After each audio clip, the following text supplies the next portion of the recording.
Meus irmãos, vamos lá então, dando continuidade à aula de hoje.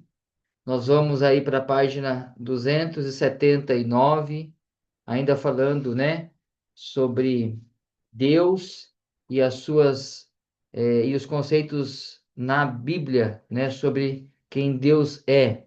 Irmãos, agora nós vamos falar no item 1.6 sobre Deus é autocônscio, né?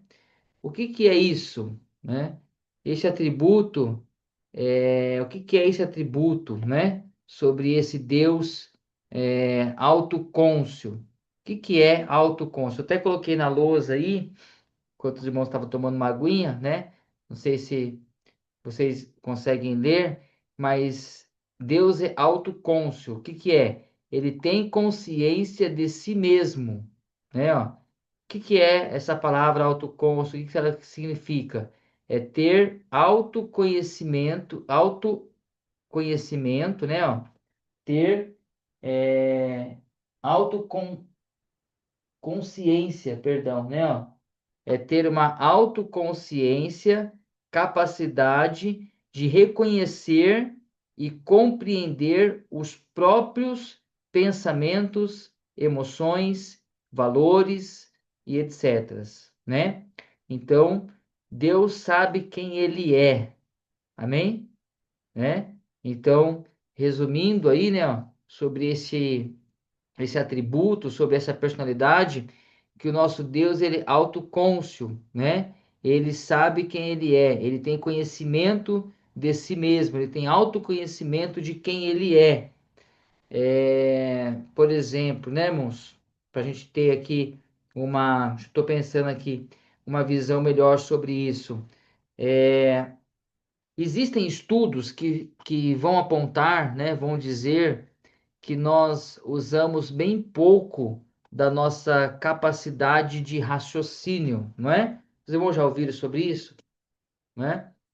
Então, existem estudos que falam, né, será de 10%, de 8%, não me lembro agora, mas que nós não usamos, né, nem sequer 10% da nossa capacidade de raciocínio, da nossa mente. Então, nós não conhecemos nem quem nós somos de verdade, né? É, outra coisa que nós podemos usar um exemplo aqui muito bom, né? Que as pessoas falam bastante sobre isso. Se o leão, perdão, se o elefante soubesse a força que ele tem, já ouviu isso, irmão? Né?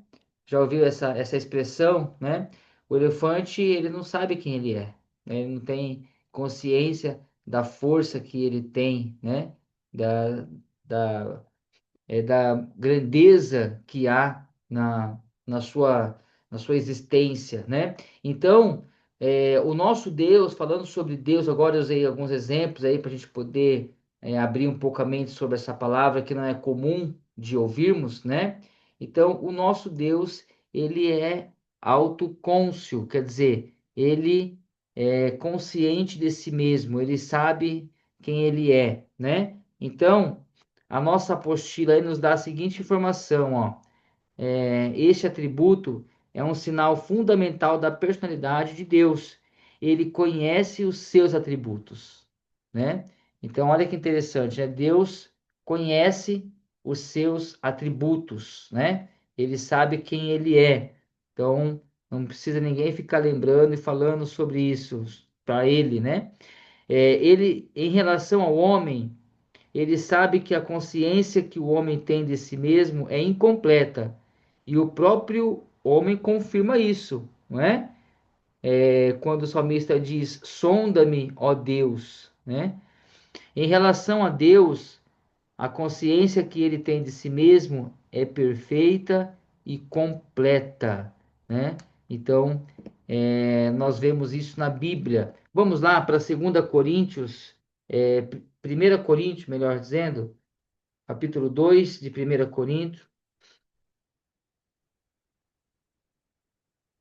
os versos 10 e 11, capítulo 2 de 1 Coríntios, 10 e 11.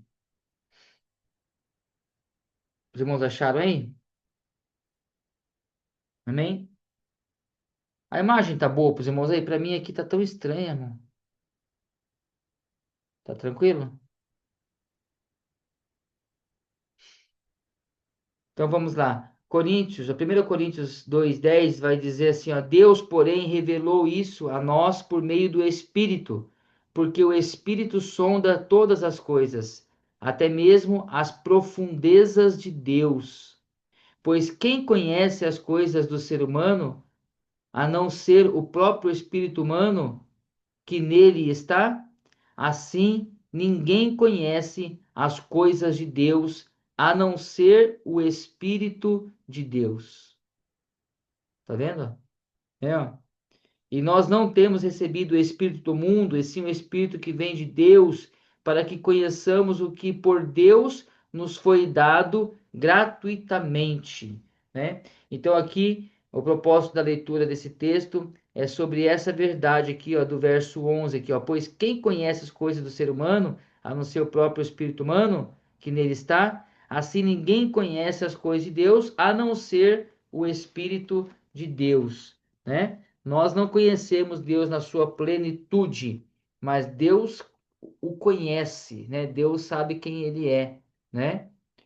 Não é como nós, né? Que não conseguimos, não temos capacidade de usar o nosso corpo da forma correta, a nossa mente da forma correta, mas Deus ele não se limita a isso, né? Ele é autocônscio, ele se conhece. Então, é um atributo, é uma da personalidade que vai mostrar que Deus conhece os seus atributos. Amém, queridos? Deus conhece os seus atributos. 1.6. O valor prático desta verdade na vida do crente. Esse valor prático é a garantia de que o nosso Deus é real e não apenas uma força, como ensina muitas religiões, né? Então, o nosso Deus, nós vimos aqui já hoje, né, irmãos? Ele é vivo, amém? Né? O nosso Deus, ele é vivo. O nosso Deus, ele é inteligente, ele é livre. E agora nós estamos aí falando que ele é autocônscio, né? Ele conhece é, a si mesmo, né? Ele não é uma força, como diz aqui algumas religiões, né? Não é um, não é um positivismo, não é, uma força positiva, né? O nosso Deus, ele é tudo isso e muito mais do que nós vamos ver, e é muito mais, é além daquilo que nós vamos ver, ou entender, ou compreender, porque jamais conseguiremos compreender na plenitude quem Deus é. Amém? Né? Porque nós temos aí essa limitação da nossa humanidade. Pois bem, então, 1.7, Deus tem emoções, né? É só um Deus vivo que pode ter emoções, né, irmão? Deus morto não tem emoção. Se você ferir uma estátua, né, você não vai ter problema nenhum com isso, porque ela não sente, ela não tem emoções, né? Nós não fazemos por ética, por educação, por ética mesmo, né? Mas nós entendemos que o Deus que nós servimos, ele sim é um ser, né, espiritual, um ser vivo, e ele tem emoções, né? O testemunho bíblico sobre isso, Deus tem, olha o que vai dizer em Deuteronômio, né? Deus tem zelo. Lá em Salmo 103 vai dizer: Deus ele tem compaixão. Quem é que tem compaixão se não tiver emoções, né, irmãos? Quem é que vai se compadecer se não for um ser vivo e emotivo, né? Ou que sente emoções, melhor dizendo, né? Então, o nosso Deus ele é compaixão, ele tem compaixão. O nosso Deus ele tem piedade, né? O salmista diz lá no Salmo 145, o nosso Deus é amor, né? Ó, como a gente vê ao decorrer de toda a Bíblia, Jeremias também fala sobre isso e outros textos, né? Então, esse Deus, ele tem emoções, né? Esse Deus vivo, esse Deus inteligente, esse Deus livre, esse Deus autocônscio, ele tem emoções. Aí na apostila tá o seguinte, irmãos, o item 7.2 aí, ó. Essas expressões não são antropomorfismo, como ensinam alguns, mas são expressões que se manifestam em plena perfeição em Deus. Por isso, o homem, olhando para a sua própria imperfeição, não pode ver a perfeição de Deus, né? Ó. Então, essas expressões, elas não são antropomorfismo, né? O que que é antropomorfismo? Nós vamos ver aqui mais para frente, mas já vou adiantar para os irmãos, né? É quando nós damos características humanas a seres é, inanimatos, ou a seres, ou a divindade, ou animais, né? Ou a objetos, né? Então, usamos aí características humanas para poder falar sobre coisas espirituais. Então, nós, quando falamos sobre antropomorfismo, irmão, na Bíblia, né, que a Bíblia tem muito antropomorfismo, não estamos diminuindo Deus, né? Ah, tá fazendo uma equivalação, um equivalente sobre o homem e Deus. Nós não estamos rebaixando Deus, né? Quando falamos de sentimento e expressamos alguns sentimentos e falamos que Deus também tem. A Bíblia fala sobre antropomorfismo para poder entendermos um pouco melhor sobre quem Deus é, porque nós não teríamos condições de entender quem Deus é se nós não tivermos uma perspectiva daquilo que nós somos ou que nós temos, né? Então, se usa antropomorfismo para poder clarear um pouco a mente ou dar um caminho, uma direção a entender, a ver e conhecer um pouco mais de Deus. Então, não é que está diminuindo a Deus, mas está usando, né, de algumas metáforas, de algumas características humanas referindo-se a Deus, para que possamos entender, né, um pouco sobre Deus. Amém? Item 4, 7.3 aí, ó. Alguns materialistas defendem uma teoria de que a emoção é completamente física e o que tudo pertence ao corpo. Olha só, irmãos, isso aí vai contradizer a Bíblia, né? Entretanto, a Bíblia afirma ao contrário, né? Ó. Então a Bíblia não diz isso para nós. O exemplo do rico citado no Evangelho de Lucas destrói tal argumento. Este homem em espírito conservava suas emoções e sentimentos. Há muita diferença entre o antropomorfismo pagão e filosófico, né? Então, nós precisamos entender isso, né? Ó, que alguns defendem que a emoção é completamente física e que tudo pertence ao corpo. E nós não somos compostos somente de corpo, né?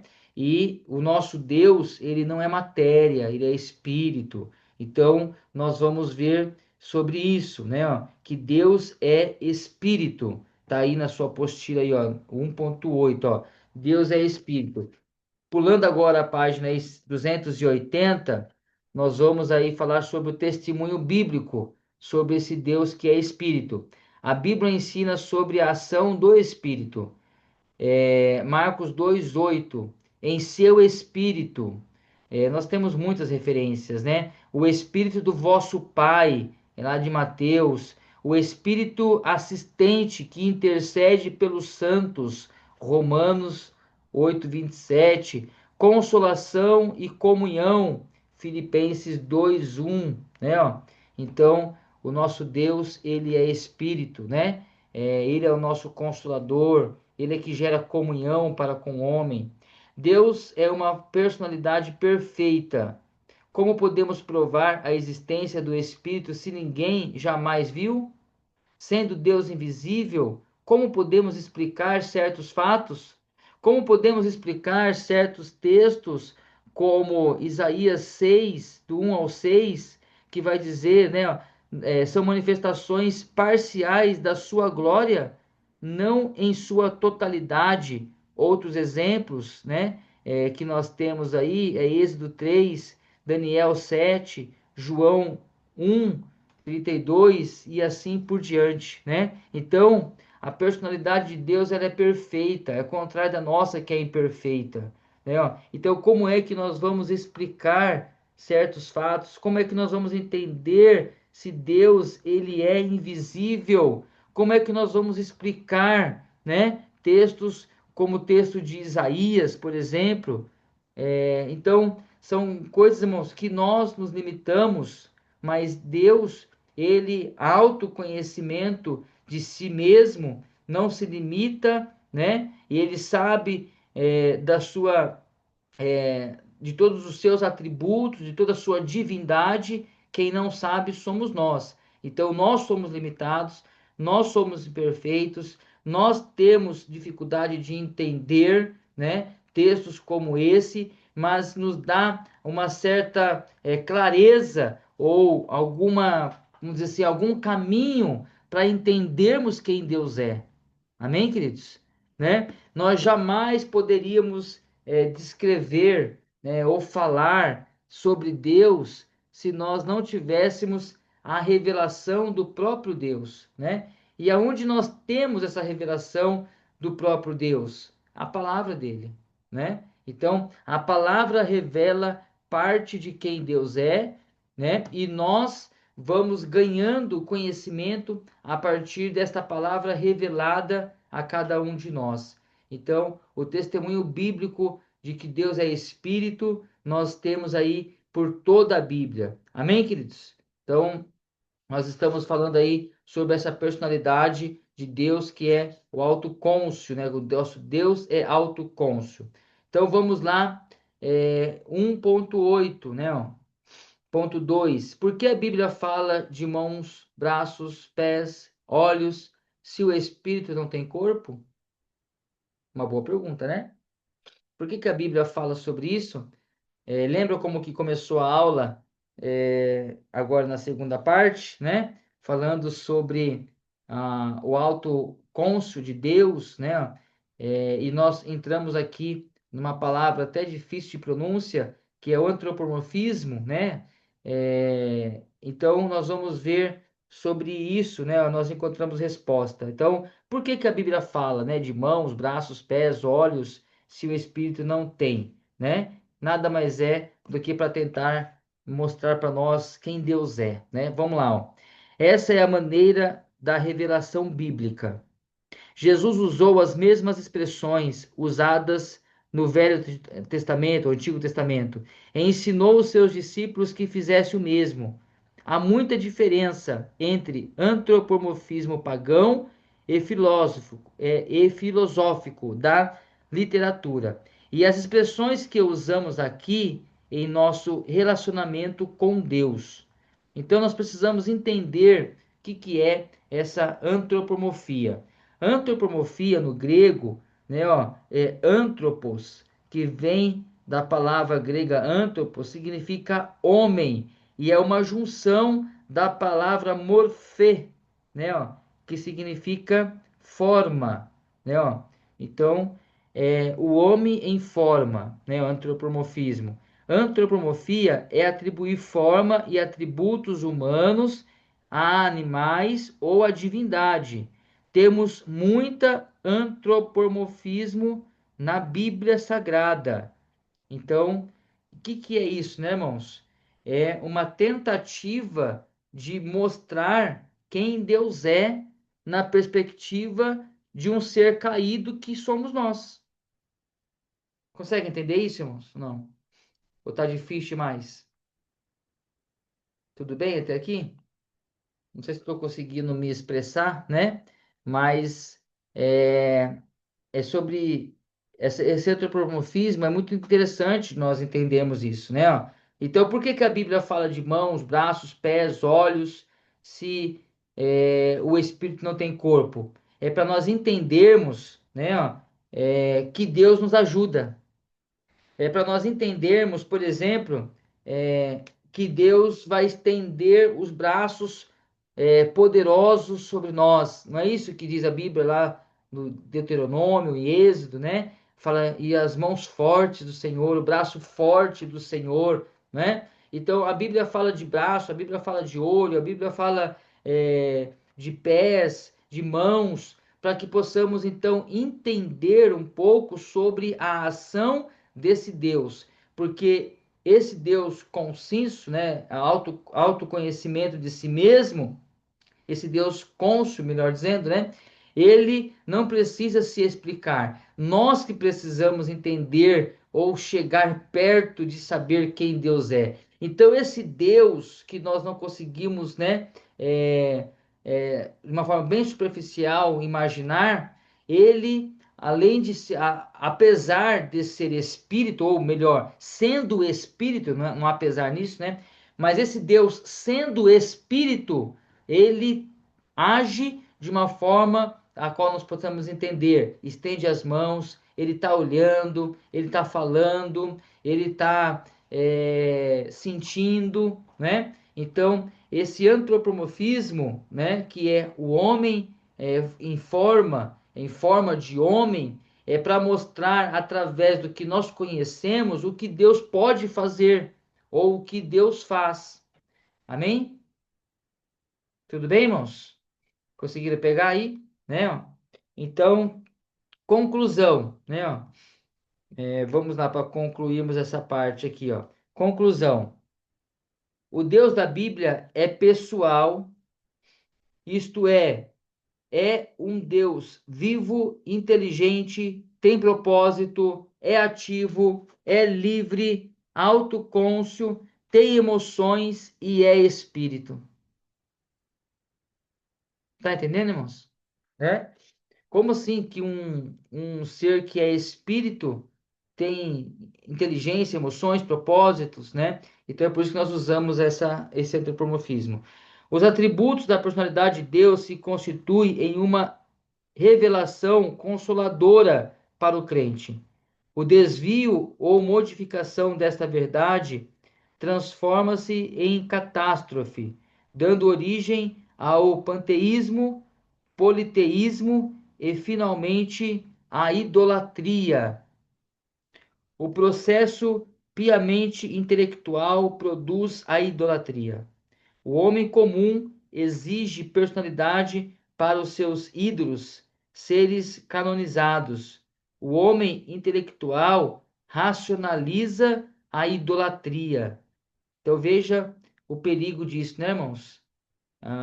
Então, o processo piamente intelectual produz a idolatria, né? Então, nós estamos estudando sobre quem Deus é, né, sobre a pessoa de Deus, e nós vemos, né, irmãos, em toda a palavra que Deus ele atribui isso ao seu ser, né, as suas características, as suas personalidades, mas ele também, em contrapartida, ele repudia, né, quando homens faz isso ou atribui isso a imagens, a outros deuses, né? Então, como diz o Senhor, não divide a sua glória com ninguém.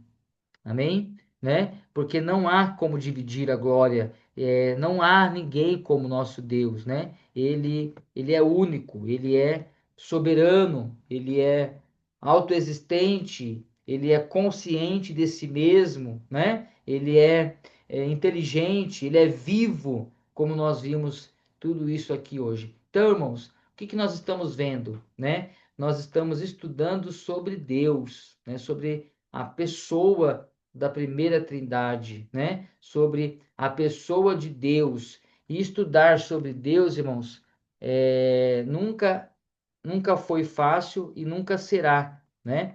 Porque nós estamos falando de coisas que nós lemos, nós estamos falando de coisas que o Senhor deixou revelado a nós. Então, a palavra é a nossa fonte. A palavra de Deus é a principal fonte que nós temos para saber quem Deus é.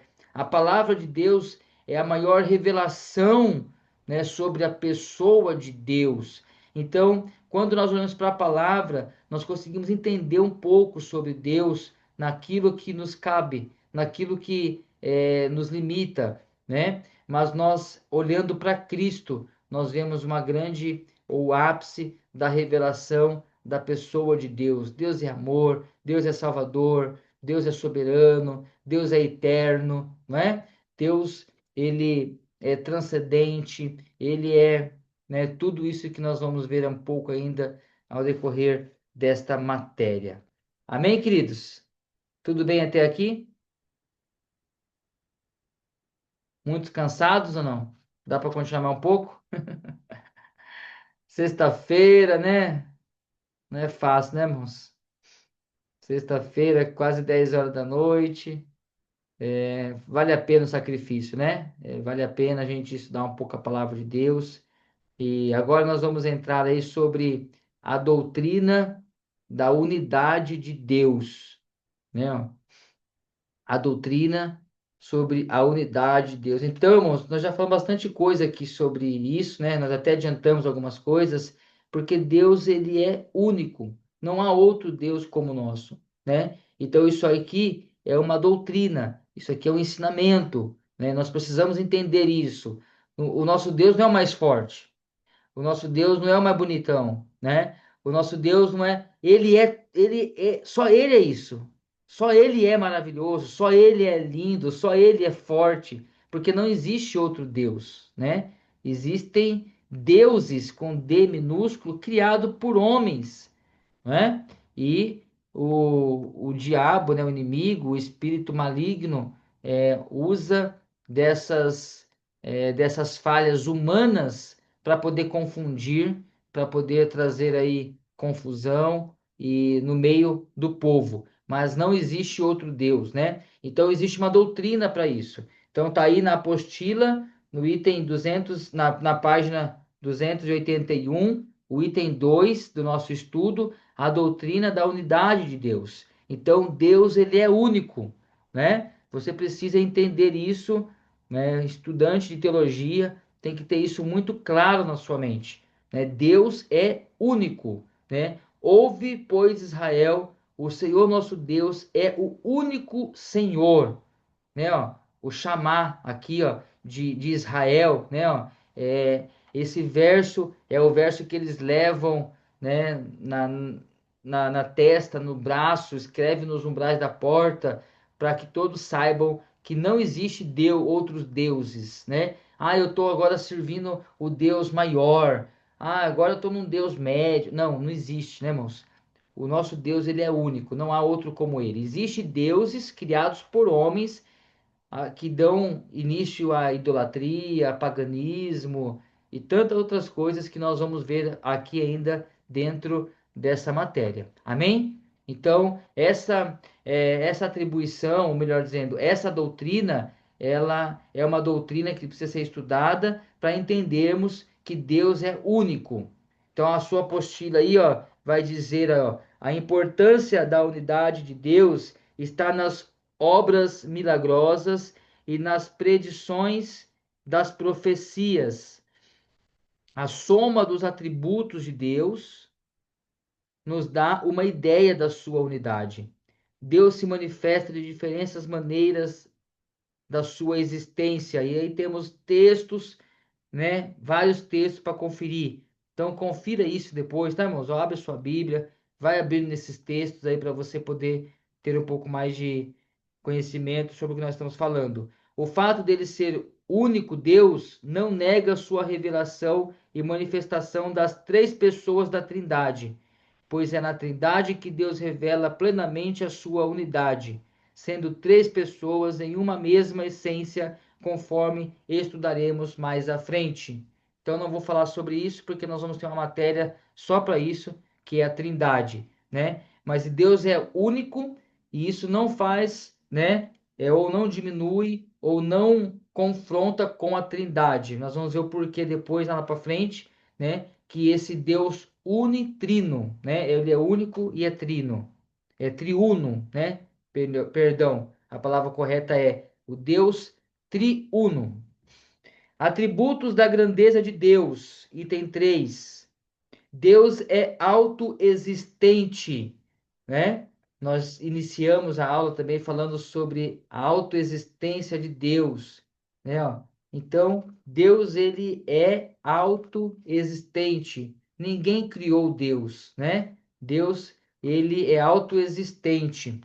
A forma da existência de Deus está nele mesmo, né? Ó, não foi criado, não dependendo externamente de nada. A vida de Deus não vem de fontes externas.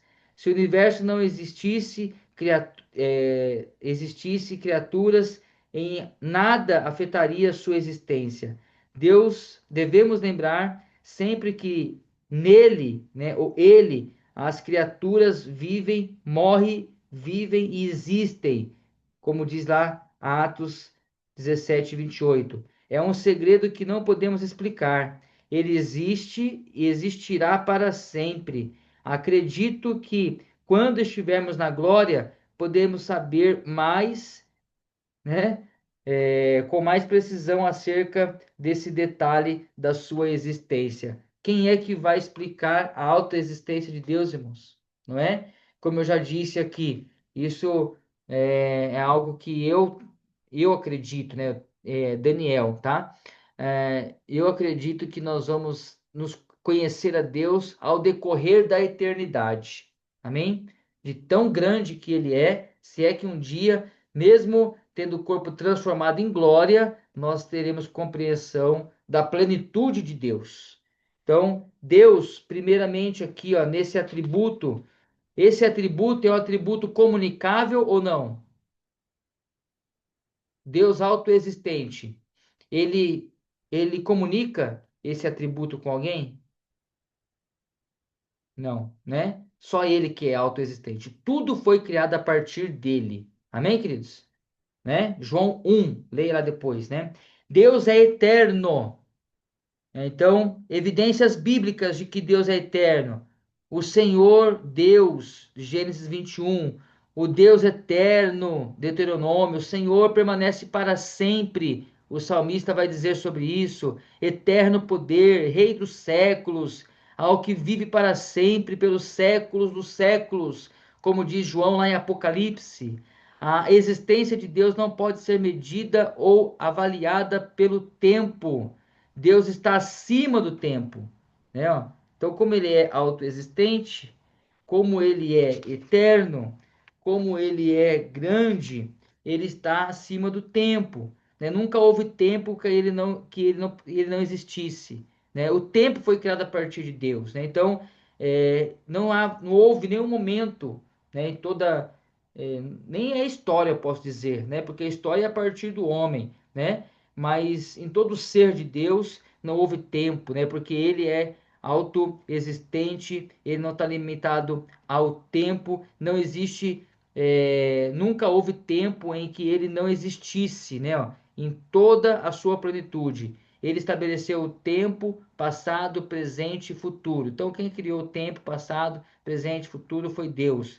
Aos que ensinam que a eternidade de Deus não é um atributo, mas uma relação existente, ou melhor, uma relação de existência. Não existe ninguém antes dele. Ele vê como que através de uma janela e o desenrolar dos acontecimentos um por um, conforme Bancroft, Deus do seu trono vê tudo de uma só vez, desde o princípio do tempo até a eternidade futura. A eternidade é a direção sem começo e sem fim. Aquele que habita na eternidade ultrapassa o nosso entendimento. Olha só, hein, irmãos, que coisa linda, né? Ó? Então, esse Deus autoexistente, né? Ó, esse Deus eterno, esse Deus que não se prende ao tempo, é um Deus, né, da eternidade. O que é eternidade, irmãos? Pensa em 1 milhão de anos. Melhor, vamos pensar em 1 bilhão de anos. Melhor, vamos pensar em 100 trilhões de anos. É muito tempo? Não acabou ainda a eternidade, né? A eternidade é eternidade, né? Não pode se contar, é incontável. E esse Deus, ele já está na eternidade, ele já faz parte da eternidade.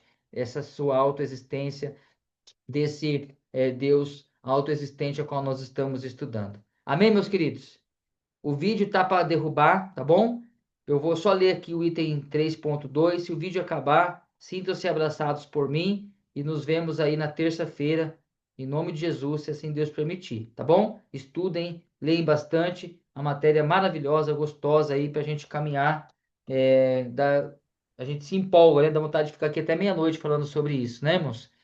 Então, o significado da palavra eterno. Então, a gente vai encerrar a aula sobre isso, tá bom? No uso da linguagem figurada em expressões como montes eternos, né, ó, outeiros eternos, neves eternas, esses termos expressam antiguidade ou duração prolongada.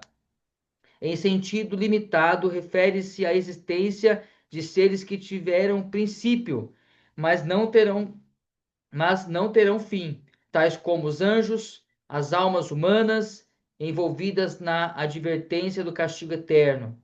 Em sentido literal, refere-se a uma existência que não teve início nem fim. A pessoa de Deus não pode ser envolvida pelo tempo. Ele é eterno. O Deus da Bíblia é o único ser eterno. Sua existência não conhece princípio e nem fim. Então, isso é o significado de eternidade. Amém? Nós fomos criados, né? Nós temos o início da história, nós teremos aí uma eternidade, né?